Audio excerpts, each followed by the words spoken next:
On today's primetime local news, the Saskatchewan government is looking to improve rural cell service. We do see it in other rural areas of the province too, where we're trying to work on those towers and provide better service. And tips from the RCMP for Fraud Awareness Month. If you are the victim of fraud, not to be embarrassed. It's very important you contact the RCMP. Plus, the Lakelands men's basketball wrapped up their season this past weekend.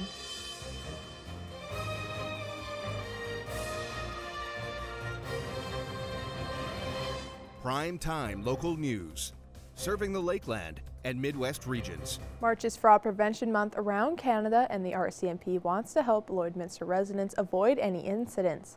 The RCMP says a lot of the time scammers will send emails trying to get information of your personal accounts. First and foremost, don't click on emails that seem unusual.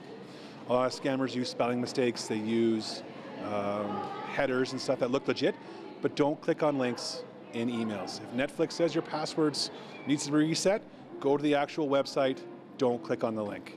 They also warn against giving any credit card information online unless it's a trusted source, as well as making sure you aren't paying for anything using gift cards. Canada Revenue Agency, the RCMP, and your local police are never going to ask for gift cards to pay for your warrants or to pay for your taxes. It doesn't make sense. If someone's asking for large, exorbitant amounts of gift cards or iTunes cards, hang up the phone, contact the RCMP right away. If you suspect you may have given personal information to a false source, contact the RCMP as soon as possible. The Saskatchewan government is looking to expand and improve cell phone service in rural parts of the province, but are still facing some roadblocks. Many rural parts of Saskatchewan have no cell service altogether. The cost to run fiber optic cables to big remote towers has proven to be very costly. The government has invested millions of dollars to put up small community towers near rural communities. So far, they have installed close to 60 and plan to have 90 up by the end of the year. But those are the smaller community towers near a small town or something that gives them better reception. It doesn't allow us to beam out far enough in order to provide it, especially in the more remote areas. And it isn't just this part of the province. We do see it in other rural areas of the province too, where we're trying to work on those towers and provide better service. But right now we haven't got the technology. Recently, the RCMP have put up cell towers to improve their communications, and the province hopes to partner with them on future projects to share the costs. When they're investing in those type of towers for their members, it would be really nice for them to connect with the provinces where they're putting them up and say, hey, we're planning on spending X amount of dollars and putting up a cell tower. Would you like to partner with us on it? And that would be more cost effective. They're putting them up and not telling us, and then when we say, oh, a new tower went up, are we able to add to it? Can't after it's up. Lakeland College's environmental science program focuses on conservation, ensuring today's practices are sustainable. From wildlife to wetland, Lakeland emphasizes the future, which is then applied to different industries. Treating groundwater and taking care of the soils, and restoring our land to the natural habitat, And then our ecological receptors like wildlife and our livestock, we have to take care of that.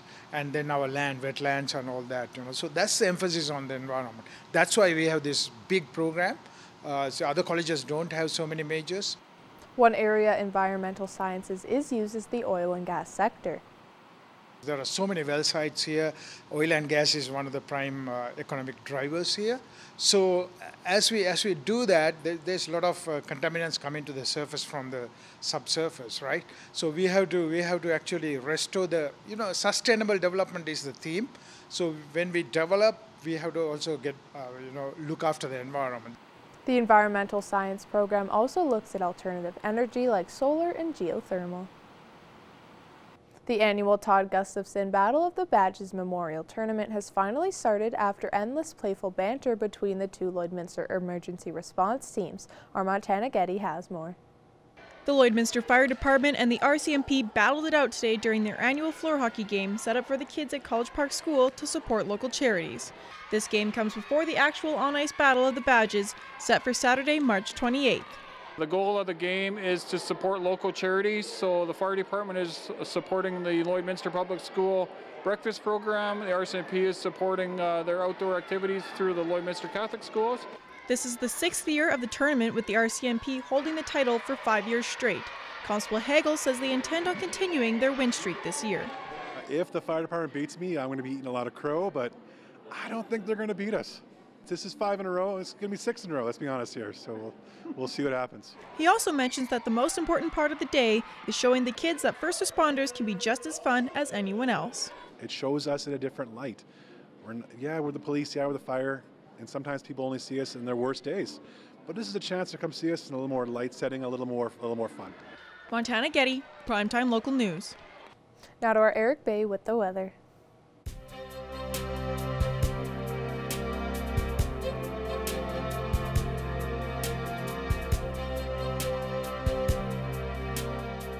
Thanks, Jasmine. Back here again, taking a look at your weather. As you can see, that temperature has dropped 1 degree back to freezing, and we have seen some of that cloud cover roll in here tonight as well, kind of dissipating there to the north of the city right now, but there is a chance, 60% that is, of some flurries here earlier this evening before letting off here later tonight. And after that, there could also be some fog patches we could see rolling in as well. So if you are hitting those roads, do be careful when you are driving. And now taking a look right now around the area, 1 degree Marwayne, Cold Lake and Bonnyville to the north, 0 up in Lac La Biche, St. Paul also seeing 0. Central there in the metro area, 1 degree right now in Edmonton, coming back along Highway 16, Vegreville sitting at 0, Vermilion at 1, and Provost down at 2. And now moving over to the Saskatchewan side of the border, a little bit colder in the north, -3 in Isle La Crosse, 0 in Green Lake, down to -1 in Meadow Lake. Pierceland also seeing 1 degree, 0 in Maidstone, 1 degree in North Battleford, and 2 in Macklin. And now as we take a closer look at your North Battleford weather, right now we are seeing 1 degree that is going to drop down to -8 overnight. Looking clear right now, but there is a chance, 40%, that we could see some flurries.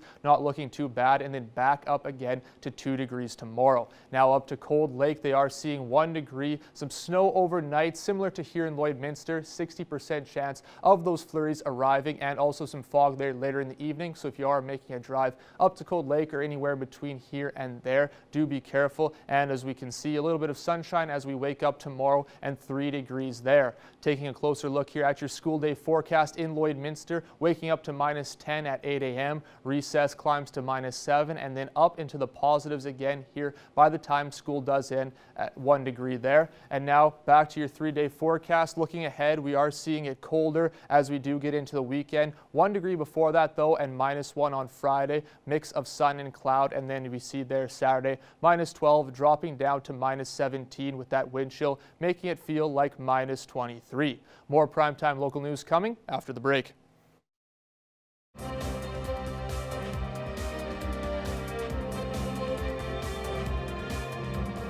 Welcome back. When you think of school, you think sitting in a desk and listening to the teacher and doing work. But if you were to walk in St. Mary's Elementary, you will see the students learning while riding bikes or spending time in a sensory room. Abby St. John has more on how St. Mary's focuses on inclusive education to teach in this week's Beyond the Classroom. St. Mary's is different from more traditional schools. They offer programs and activities to the students that will give them exactly what they need to learn. We think that every student needs to be successful, so we've tried to implement a lot of programs and activities in a student's day, whether it's our sensory room where we're at, or riding the bike down the hallway, or trampoline multiplication tables, or hopping down the hallway on squares, or sitting in variable seating. And it's all about the purposeful tasks that we really feel are important for the kids. We want them to come to school. We want them to feel good about coming to school, so that's what we really strive to do. A big part of what makes St. Mary's stand out is their dedication in inclusive education and making sure every student feels like they belong. Inclusive education is very important, and it's more about than just being in the classroom. It's about a feeling that you have in the classroom. It's about feeling belonging. Do all of our children feel like they belong to the school or belong to a classroom? And that's very important to us, to make sure that no matter what they are and who they are and their different type of learning style, is that they feel like they belong to a family and they belong to a grade 3 group or a grade 5 group. So that's really important for inclusive education. Each morning, students deliver coffee to the teachers as a way to gain life experience. Well, the coffee cart with our Stormy Perk is a great little activity because it also then provides something for our teachers and for our staff, because they get their little treat with their coffee being delivered in the morning. And it gives the students who are involved in that just a task of collecting the orders and making sure that they make the correct order. So it gives them some life skills that they need as well. And if it's at their little job that they come to do every morning, then they're excited to come to school and be a participant in it too. So that's exciting. St. Mary's also has exercise bikes for students to use during the day. As far as reading the bikes and doing work on the exercise bikes that we do have, what a great way for the students to get a little bit of exercise and to again just reactivate the brain and engage the brain in their learning, whether it's reading or working or just visiting. So the bikes are very successful in our school. During the day, students can spend some time in the sensory rooms that is set up if the student needs to wind down or is feeling overwhelmed. The rooms are filled with different things to help relax their minds and bodies. This is another way St. Mary's caters to what each student needs to be successful. It's really, again, developed out of need on how we can just help these kids have a successful day and give them what their body needs, whether it's a body break, whether it's heavy lifting, or with the ropes and the exercise pieces that we have out there. So it's just, we're trying to figure out our kids as we get them and just make sure that we have something for them. For this week's Beyond the Classroom, I'm Abby St. John. Take Lakeland College for a test run during their 2020 program information sessions in mid-March. Lakeland College, leading learning since 1913.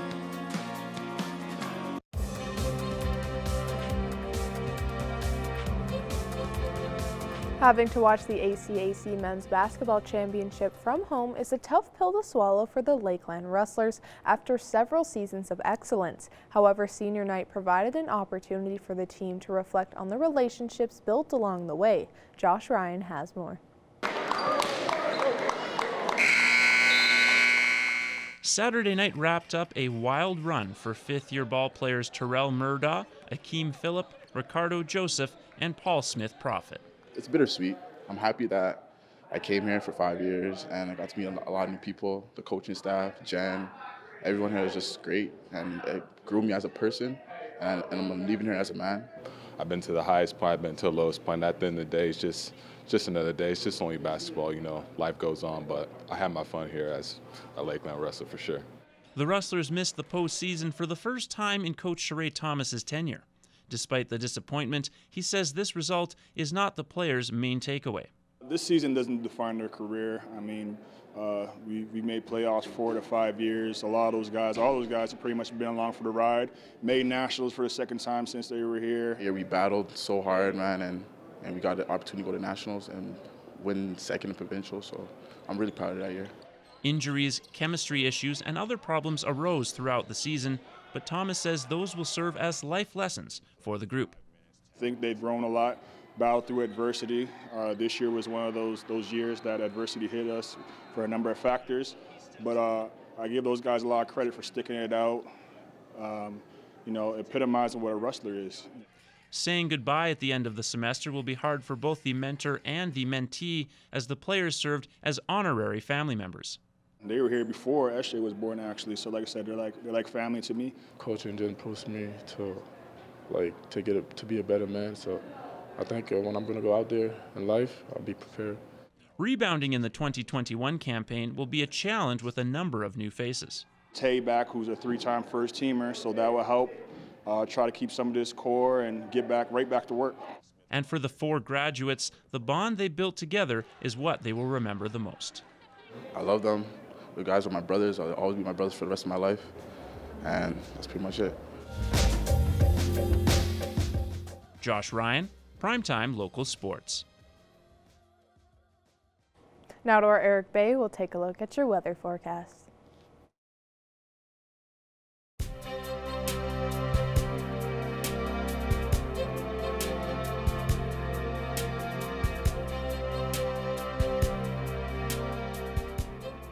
Thanks, Jasmine. Taking a look at your temperatures right now here in the area. Lloydminster sitting at 0 degrees. Also in the north, 0 in Cold Lake, 1 in Athabasca, and 1 out in Whitecourt. Moving down to the west region of Alberta, 1 degree in Jasper, 1 in Edson, and to that south there on your map, 0 Rocky Mountain House and 0 in Red Deer. And now as we take a look over on the Saskatchewan side of the border, a little bit colder as we see, -3 in Meadow Lake, 0 in Prince Albert, -3 down in Melfort, -2 in Saskatoon, and 1 degree in North Battleford. Now taking a look tomorrow, what you can expect as we see here in the north of Saskatchewan, 2 degrees in Isle Lacrosse, 3 in both Green Lake, Meadow Lake, and Pearceland, -1 in St. Walburg, 2 in North Battleford, 1 in Maidstone, and 6 degrees down in Macklin. South, the warmer part here of the area as we look over on the Alberta side as well, 5 there in Provost, expecting 1 degree tomorrow here in Lloydminster. And as we move west along Highway 16, 1 in both Vermilion and Vegreville,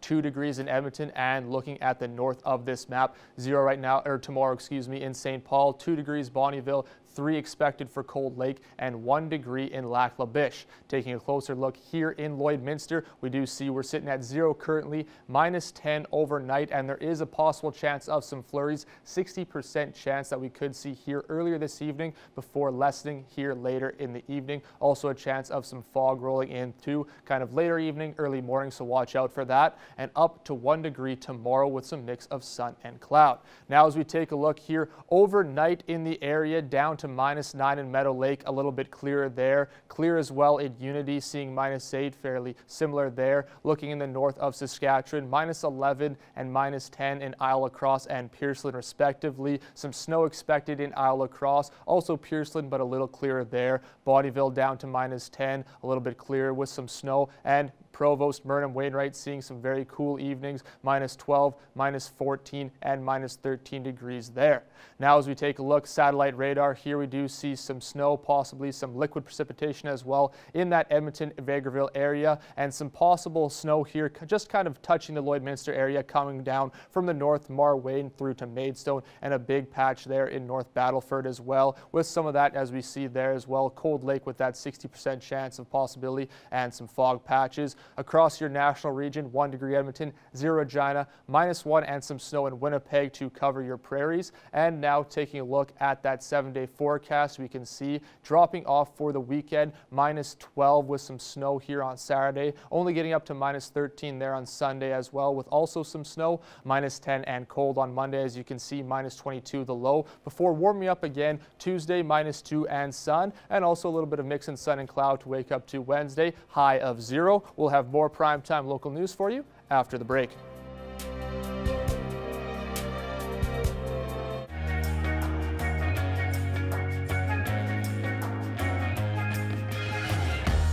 Now, our question of the day today has to do with the Alberta government recently announcing that they will be fully or partially closing 20 provincial parks and also changing a lot of ways that a few other parks function. And there was a lot of mixed response on our Facebook and just around social media a lot. I've heard a lot of things today, but I know for you, some of these parks are some that you went to when you were younger. Yeah, for sure. There's definitely a few there in that Athabasca area, Lawrence Lake and the Chain Lakes. Some great fishing, never actually camped there. But again, it's just a great spot. Anybody can just go up there for a weekend. It's quick, easy, right? Quick little camping if you do want to get away, and fishing's great. So it'll be interesting to see how that functions now that they are closing those campgrounds. And Environment Minister Jason Nixon also says the province is still spending around $86 million just on keeping them open, but they're only seeing around $36 million come in. So a lot of it does have to do with the amount of visitors that are going there, but it also will affect people who, you know, one park that's very popular that is partially closing is Dinosaur Provincial Park in Drumheller, and I know that one, it does have quite a bit of tourists, especially in that area. Yeah, definitely kind of that Badlands area there, so that'll be interesting to see, I guess, how that kind of changes the function. And you mentioned there they also do have over 160 parks that are going to privately own, so I guess it'll be interesting to see what kind of state that those do end up coming into, especially when they are out of the province's hands. Exactly, and now we are going to be taking a look at your pet pictures. So thank you to everyone who did submit a picture, and we will be giving away a Pet Pad gift card on Friday.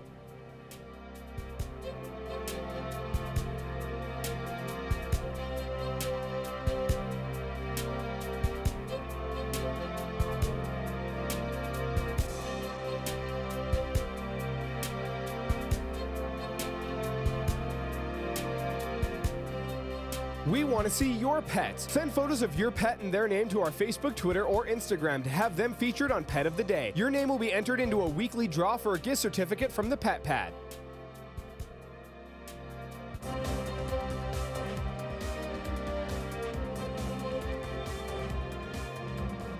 Today I'm joined here with Christian Travers and Jesse Mann, the creators of My Why, which is an organization that asks difficult questions, seeks understanding, and strives for meaningful change.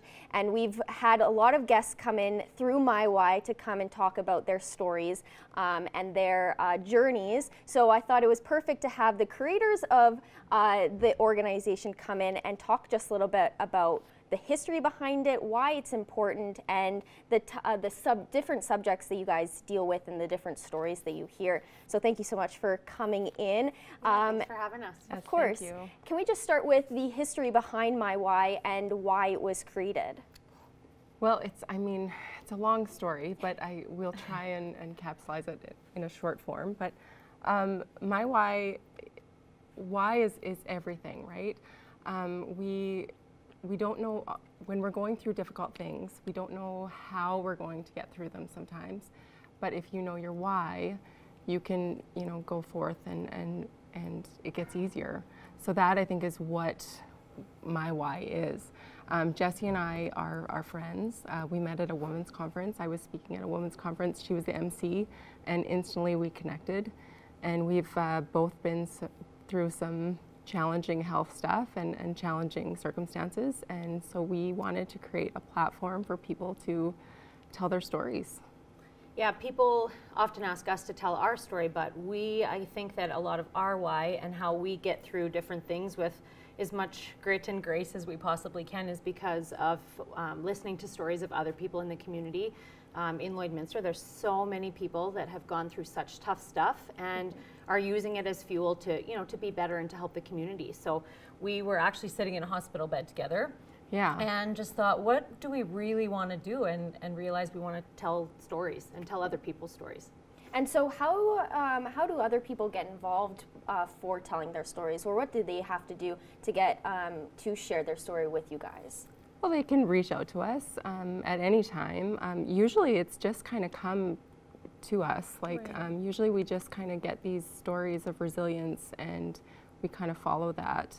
But yeah, anytime people can reach out to us at all. For the most part, it has been quite organic, and people have reached out. We have been so lucky to have a partnership with the Lloydminster Region Health Foundation and through Project Sunrise and the Lloydminster Mental Health Initiative and different things like that have kind of reached out and trusted us to put together some stories of, like I said, amazing people from the community.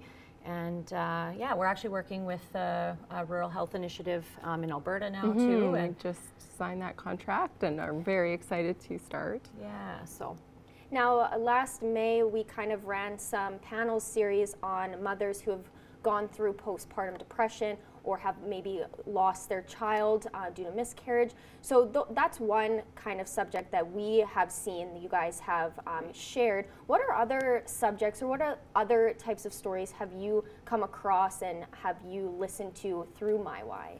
You did such a good intro, Abby, and like in short, we just say that we're educational storytellers. So if there's a story to tell that can educate, it often definitely gets our interest for sure. But mental health addictions is something that we've had family members face and have gone through some of that stuff too, and it's near and dear to us. So mental health addictions and any story of resilience. Yeah.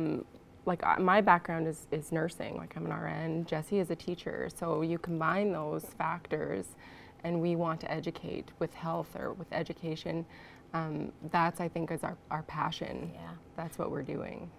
And tough stuff.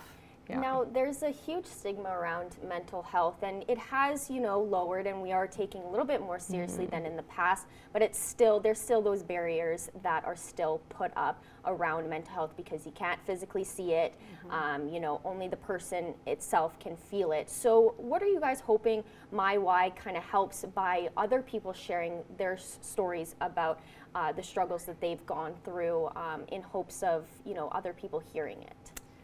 I gotta say, I think that Lloydminster's leading the charge. I mean, I'm Lloyd proud, born and raised, and I really do think, and maybe it's just because I'm here, but we are crushing it in the community, and the we is, you know, health foundations and different organizations, the city. So many people are trying to reduce the stigma, and so many people have started that, and we just wanted to jump in and do some of our part.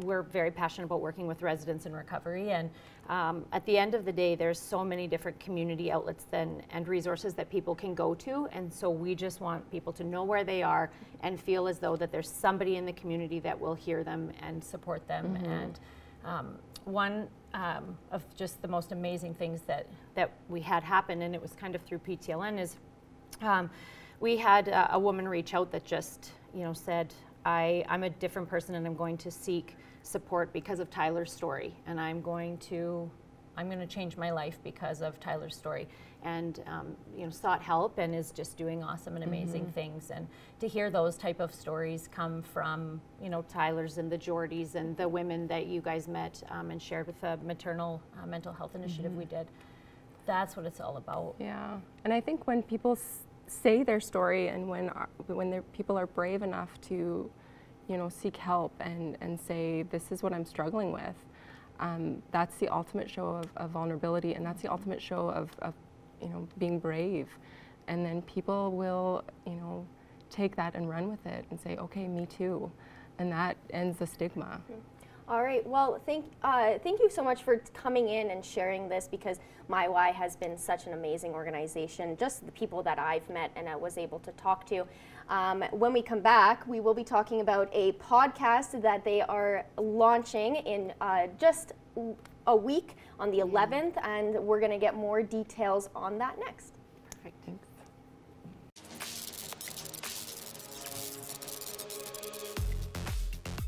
Hey, it's Justin Marshall, Hot 101.3 and Boom 95.3 radio stations around the Lakeland.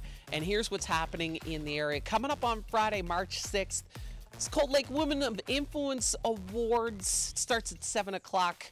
Committee member Candace Sutterfield joins me now. You guys have been doing this for a few years now. What is Women of Influence Cold Lake?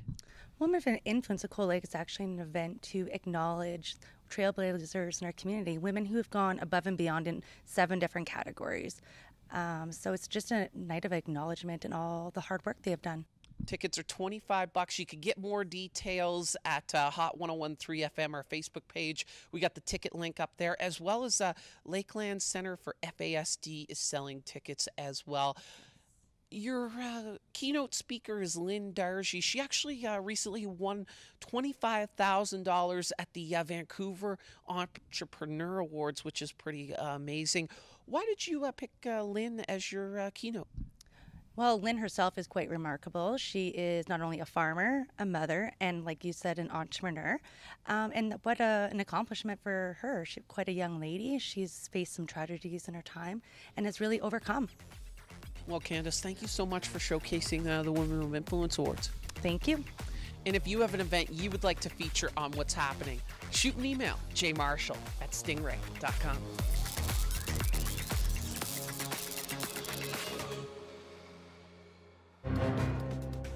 Furniture set and design supplied by Furniture Gallery and Furniture House, downtown Lloydminster. I'm back here with Christian and Jesse with My Why, and we talked a little bit before about what My Why is and the history behind it. And right now we're going to be talking about a podcast that they're starting that will be launching on March 11th. Very exciting. Every podcasts have become so much more popular these days, and everyone seems to love them, just finding which one, you know, suits them. And there's many, many different ones on different subjects. So can you tell me a little bit about what the My Why podcast will, I guess, sound like opposed to look like, but what can people expect to hear from it? Well, we have had an opportunity to tell stories, as we mentioned, and we have been so lucky to partner and have Kim Caprell with Nara Studios on board. And putting out videos is something so near and dear to us. And we just want to reach as many people as we possibly can. And part of creating the videos that we've done in the past was sitting down with families and just sharing and having a conversation. And so podcast, even when you said that, I was like, holy, we have a podcast. We have a podcast. Yeah, so this just gives us another outlet to be able to share those stories. It's very important for us right now to make sure that they are uncut and kind of ad-free as we get started to just sit down with great, amazing people who inspire us and inspire others and tell their story.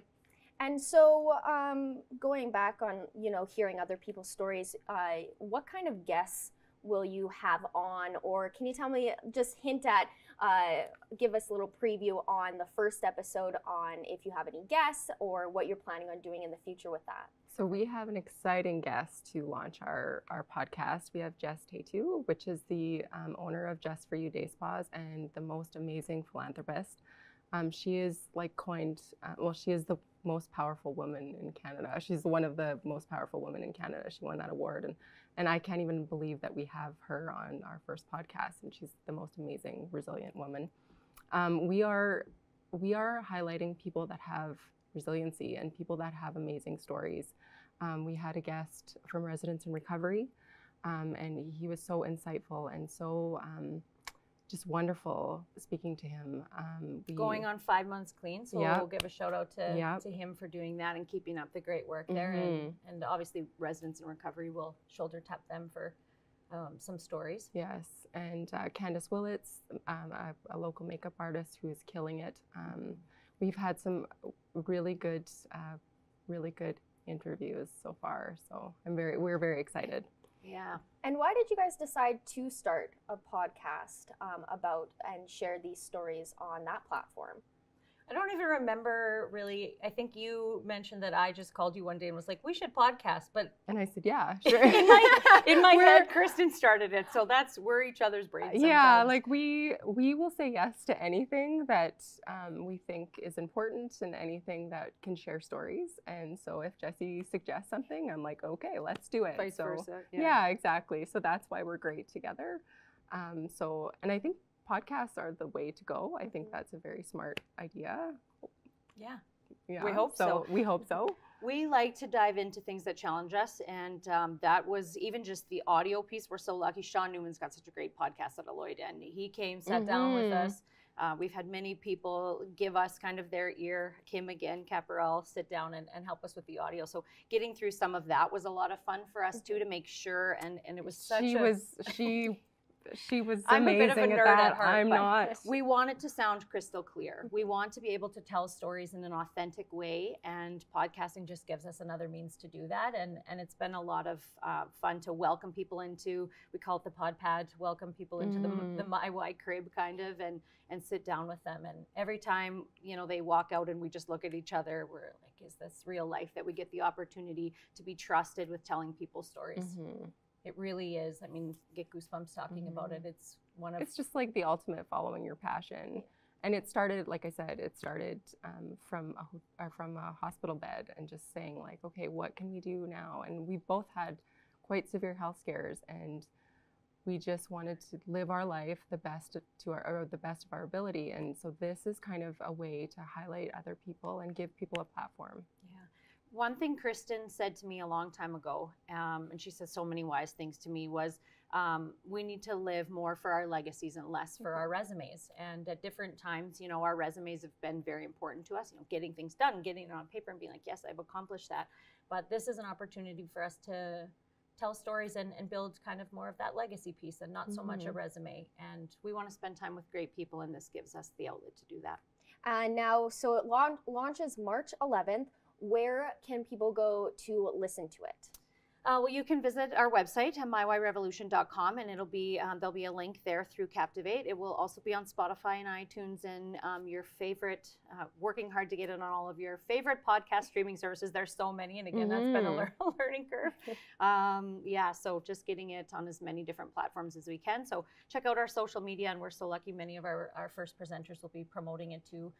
Candace Willits, Just For You Day Spas, and that kind of thing as well. So. All right, well, thank you so much for coming in and sharing this amazing organization. And then it's so incredible that you guys are starting a podcast now. And I think that'll just spread your guys' message out just a little bit further. So thank you guys so much for having us and all the support you always give us for our guests. It's weird being on the chair. We like being behind, but yes, we do. Thank you so much for helping us. Of course. Once more, a look at your 7-day forecast. Warm the next couple days, 1 on Thursday, -1 Friday, and then again dropping down for the weekend, -12, -13 Saturday, Sunday, with a chance of some of those flurries, -10 cold Monday, and then going up again, -2 and 0 to finish it off Wednesday. You know, I thought we were done with winter, but I think that second winter is hitting us this weekend, seeing those temperatures. I'm not too excited for that. You're never really done with winter here in this area, and especially just you look at those temperature dip. We've been lucky so far. Hopefully it does stay that way most of the way out. Yeah, maybe a few more days and some snow, and that'll be it, hopefully. Well, thank you for joining us for another edition of Primetime Local News. Have a great night.